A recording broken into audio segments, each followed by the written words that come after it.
Welcome students. In the last module, we have discussed about the views of D.N. Dhanagare regarding the model of agrarian classes in India. Now, we are going to discuss about the views of Utsa Patnaik on conceptualization of agrarian classes in India. In this module, I would like to explain to you about the basic nature of agrarian classes in India.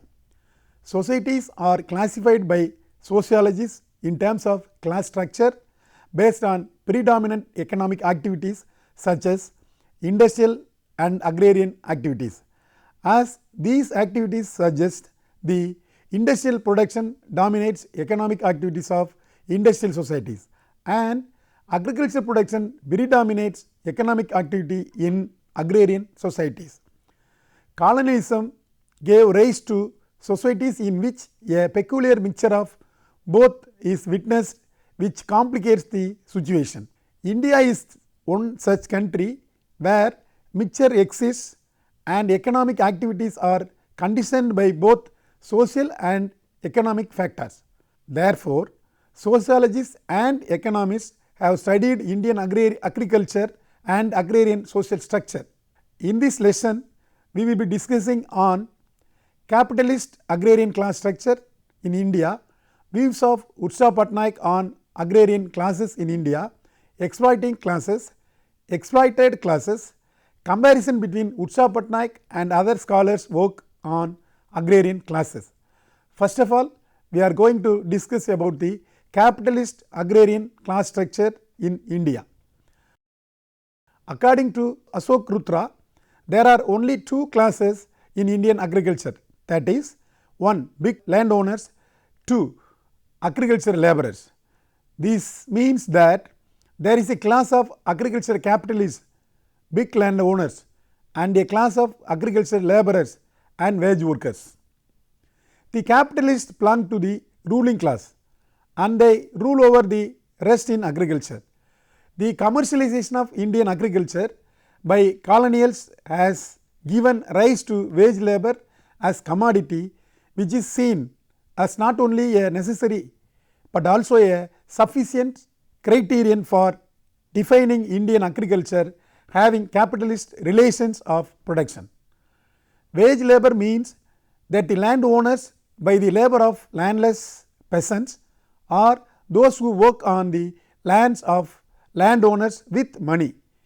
In this sense, the labor is a commodity to be sold for money like any other commodity. To understand this peculiar nature of wage labor in a capitalist class structure, it is very important to differentiate it from pre-capitalist character. During the period of pre-capitalist nature of agriculture, labor was not a commodity to be sold for money. For example, in slavery, the slave was not free to sell his or her labor.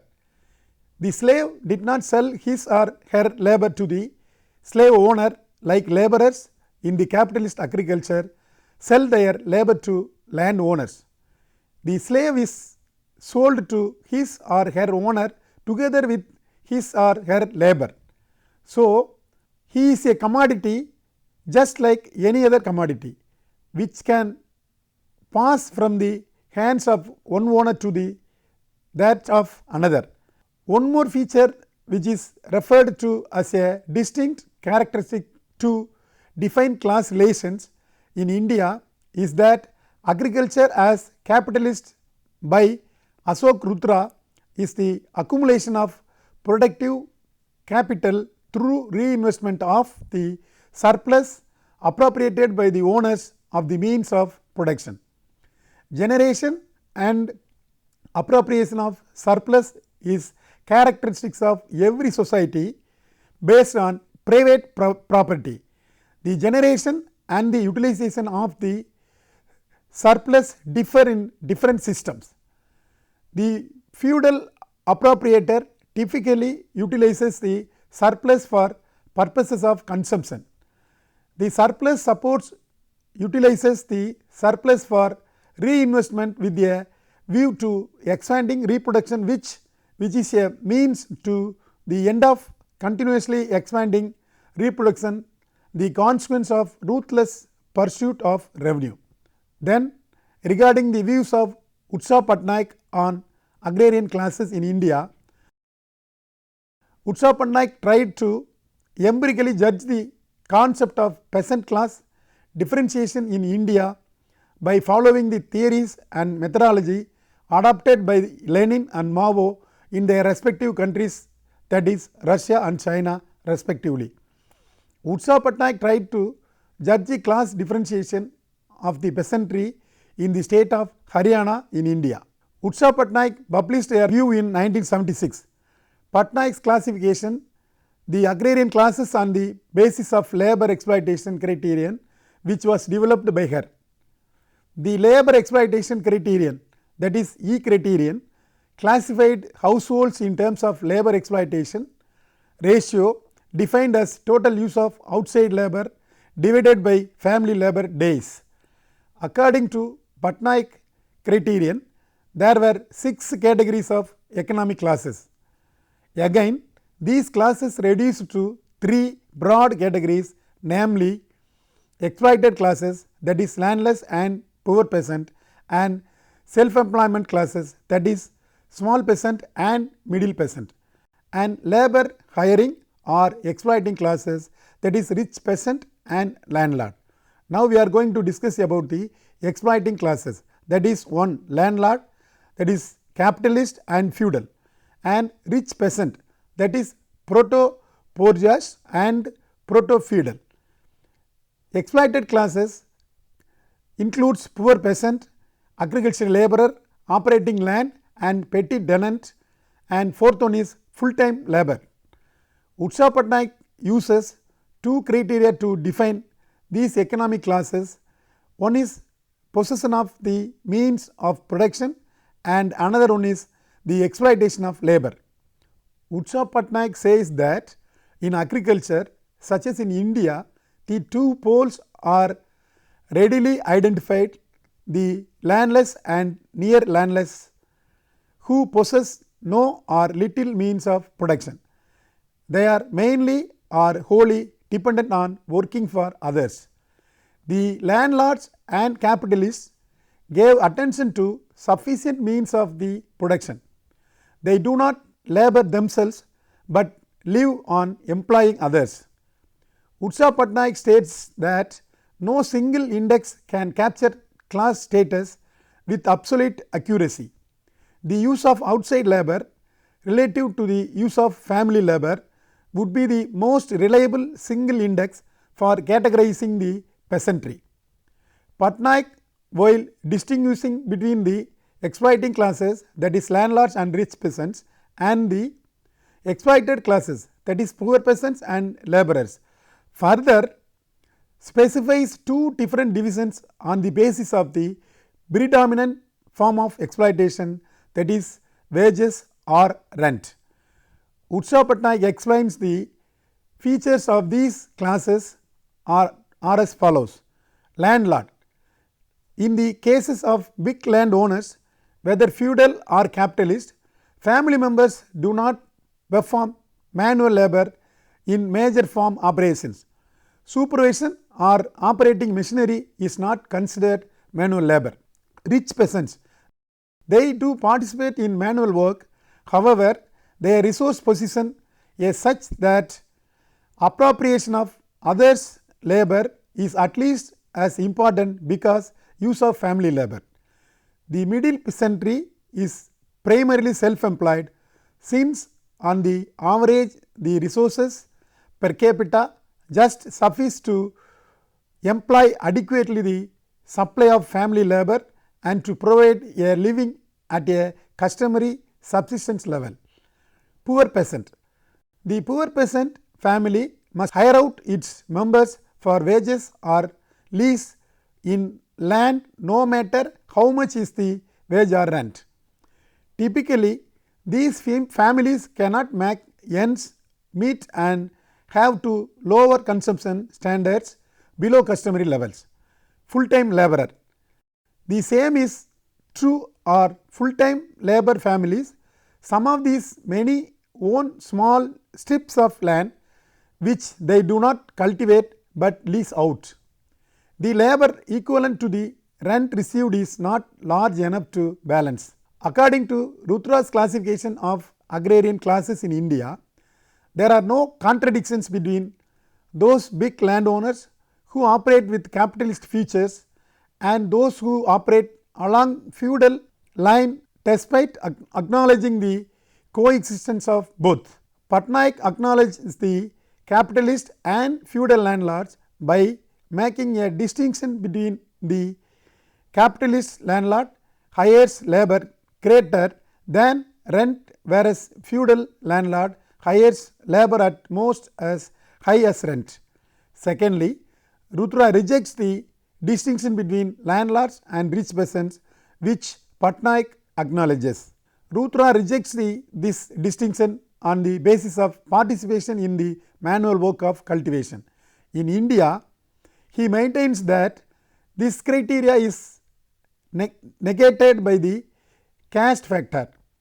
There are instances where even very small and impoverished landlords will not take to the plough because they belong to upper caste. On the contrary, you will find that women members of families possessing several hundreds of acres of land do not hesitate to drive their own tractors in Punjab. The class of big landowners is a single class and also a hybrid class. Hybrid class means that they are partly feudal and partly capitalist. Rutra refers to it as the ruling class in Indian agriculture. Apart from the big landowners and agricultural labourers, the rest of the population is disregarded by Rutra for not constituting or belonging to any classes. This classlessness results from the fact that while they have contradictions among themselves, they do not have clear contradictions with the two principal classes. The classlessness can also emerge due to the fact that the contradictions are of a subsidiary nature. Only the struggle between the two main classes can provide the motive force for any changes in the agrarian structure. Patnaik carried a field work in 1969 covering 66 big farmers in 5 states, that is Orissa, Andhra, Mysore, Madras and Gujarat. After Rutra and Patnaik, John Harris provides a version of the capitalist class structure in Indian agriculture on the basis of his field work in Tamil Nadu. He defines his classes according to two criteria: size of production resources including land in relations to household livelihood requirements and labor relations. Finally, we are going to compare the works of Utsa Patnaik with other scholars' work on agrarian classes. This standpoint of Patnaik is supported by Ashok Rutra, Patnaik, Vardhan and Arvind Narayan Das, who look into agrarian classes structure in Punjab, Uttar Pradesh and Karnataka, Katlian in the study of Tamil Nadu. From the perspective of capital finds out 5 agrarian classes, that is 1. Big Portuguese, 2nd petty Portuguese, 3rd one is pure proletariat, 4th one is medium Portuguese, 5th one is semi proletariat. Kotowski has referred to classes like landowners, rich peasants, landless peasantry and agricultural labourers. Then Ramkrishna Mukherjee has referred to 3 classes in agrarian structure, that is landlords and supervisory farmers, self-sufficient peasantry and sharecroppers and agricultural labourers. According to Yogendra Singh, several trends in agrarian class structure after independence of India. These are: one is the economic prosperity of the rich peasantry has increased, but the economic condition of the small peasants has deteriorated. 2. Capitalist type of lease labor or wage labor agrarian system. Third one is the inequalities between the top and the bottom levels of classes have increased rather than decreased. Fourth one is agricultural workers have not received the benefits of land reforms. The classification that has been more popular among the students of agrarian structure and change in India is the division of the agrarian population given by D.N. Thanayare into 5 classes, that is big landlords, second one is big farmers, third one is middle farmers, fourth is small and marginal farmers, and final fifth is landless laborers. At the top are the big landlords who still exist in some parts of the country. They own very large holdings, in some cases even more than 100 acres. However, unlike the old landlords, they do not always give away their lands to tenants and sharecroppers. Some of them organize their farms like modern industry, employing a manager and wage laborers and producing for the market. Over the years, their proportion in the total population of cultivators has come down significantly. Their presence is now more in the backward regions of the country. Further, there is some risk in using a class model in analysis of an agrarian social structure in a multifaceted society such as in India. But the risk must be taken to study about the historical and comparative sociology of peasant and their movements in India. When we discuss about some precise peasant movements that occurred at different times in different regional structural settings, we shall relate specific strata of a regional agrarian hierarchy to the general class categories of the above models. Summary. Dear students, in this presentation we have discussed about the capitalist agrarian class structure in India, views of Utsa Patnaik on agrarian classes in India. Further, we discussed about the conceptualization of agrarian classes developed by Utsa Patnaik, that is one exploiting classes, that is landlord and rich peasants. Second one is exploited classes, that is poor peasant and full time laborers. Comparison between Utsa Patnaik and other scholars' work on agrarian classes reveals that Patnaik is supported by Ashok Rutra, Parnak Vardhan and Arvind Narayan Das, who look into agrarian classes structure in Punjab, Uttar Pradesh and Karnataka, Kathleen Goa in the study of Tamil Nadu. From the perspective of capital finds out 5 agrarian classes like big bourgeois, petty bourgeois, pure proletariat, medium bourgeois and semi proletariat. Thank you.